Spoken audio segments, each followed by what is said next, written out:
নবীজি বলেন, কোন বান্দা আল্লাহর সবচেয়ে ঘনিষ্ঠ হয়, আকরাব সবচেয়ে ঘনিষ্ঠ হয় যখন সে সেজদা করে। সেজদা করে।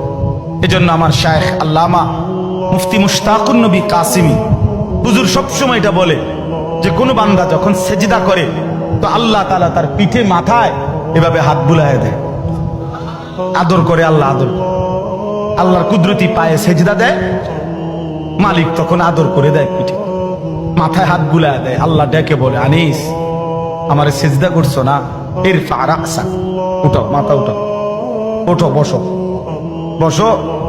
আর কিছু বলবে কিনা বলো। তো বান্দা বলে, আত্তাহিয়াতু লিল্লাহি ওয়াস সালাওয়াতু ওয়াত তাইয়্যিবাত। আল্লাহ বলে, আচ্ছা আমার প্রশংসা করলাম, খুশি হলাম, আর কিছু? আল্লাহুম্মা সাল্লি আলা মুহাম্মদ ওয়া আলা আলি মুহাম্মদ। ও মাশাআল্লাহ, আমার বন্ধুর প্রশংসা করলা, দুরূদ পড়লা, আমি এত খুশি হলাম, এখন কিছু আর বলবা?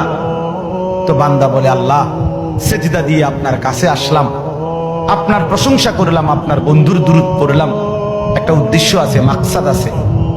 কি মাকসাদ, কি উদ্দেশ্য?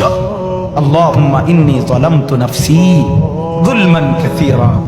আয় মাওলা, আমি বড় নাফরমান মাওলা, আমার গুনাহ অনেক বেশি মাওলা, আর আমি জানি ওয়ালা ইয়াগফিরুয যুনুবা ইল্লা আনতা, আপনি ছাড়া আর মাফ করার কেউ নাই।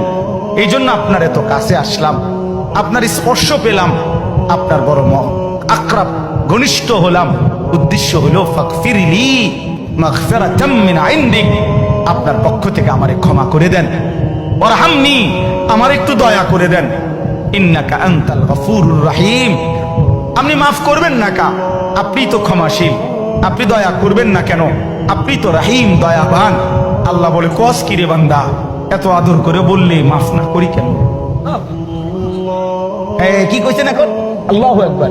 এই জন্য বান্দা যখন সালাম ফিরায় এই ডানে বামে, তখনই একবার কি পড়ে, অর্থাৎ উদ্দেশ্য হলো সে সালাম ফিরাইয়াই আল্লাহু আকবার বলে, অর্থ বলে আর মানুষের জানায়, ভাই সাহেব আল্লাহ বহুত বড় মহান, উনি আমার মাফ করে দিচ্ছেন।